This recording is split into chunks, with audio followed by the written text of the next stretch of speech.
chief. He is paying a heavy price.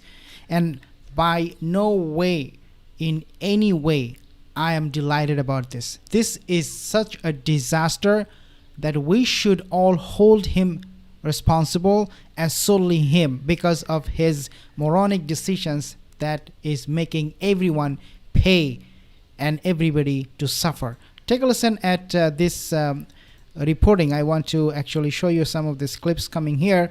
Now, video proof for Mr. Trump. Iran's IRGC drops dramatic footage of ballistic attack on US bases.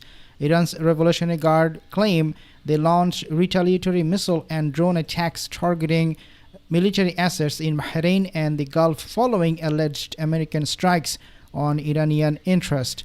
Dramatic footage showed missiles and drones being intercepted over Kuwait and Bahrain as explosion lit up the night sky. I will share more in details, but before I do that, if you're not subscribed to my channel, guys, consider subscribing. Hit the like, leave a comment, because all of this help to fight the censorship that I'm going through right now. We have a report that has mentioned on a significant escalation in hostilities across the Middle East as of early June 26, challenging official claims that a ceasefire is in place. There is no ceasefire. Iran doesn't care about this ceasefire.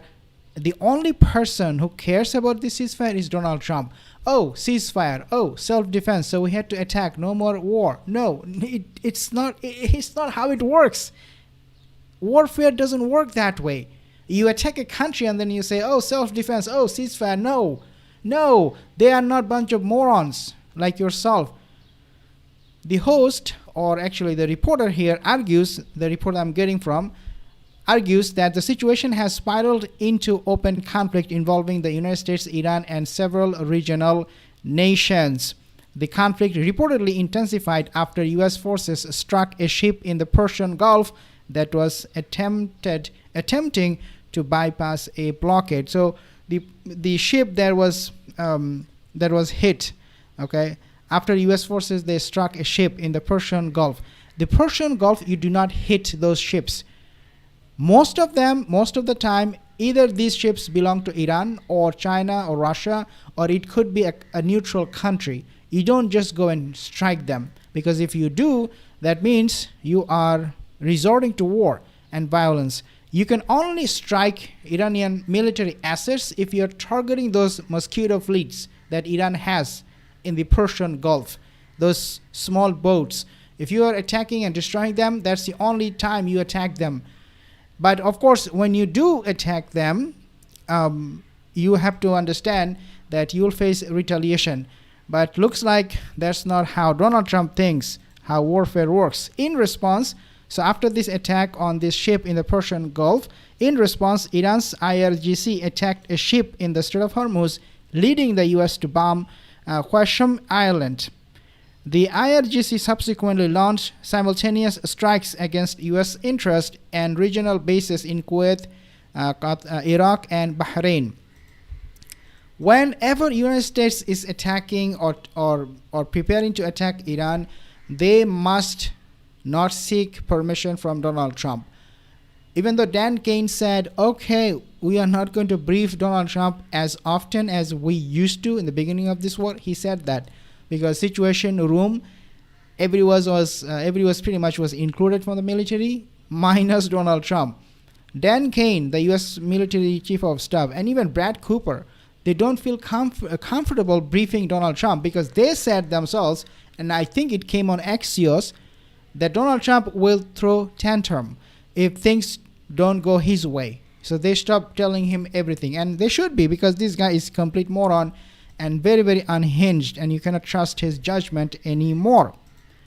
So the military strikes, the report displays a footage of Patriot air defense systems engaging Iranian ballistic missiles over Kuwait and discusses strikes on the Ali al-Salam air base.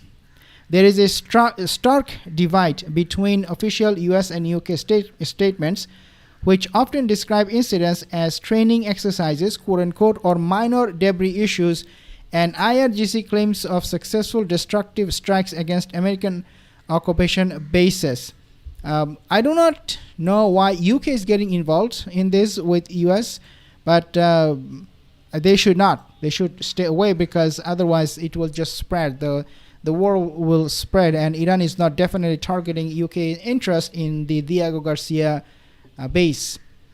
Even though UK said to Donald Trump, you can use that Diego base to fly your B-52 or B-2 bombers.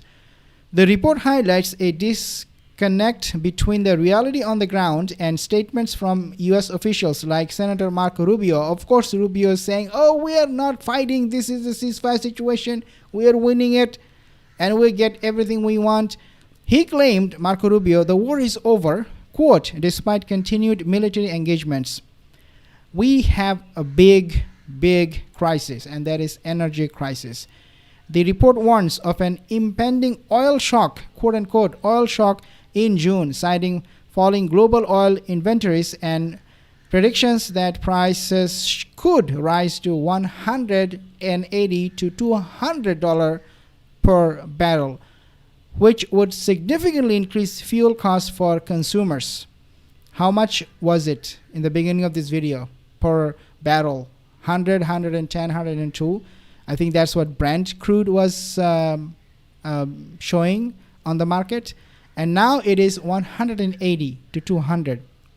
Okay, so the report includes commentary suggesting that even with previous mitigation efforts like releasing strategic petroleum reserves, the market is approaching a, quote, cliff where high prices may eventually lead to demand destruction.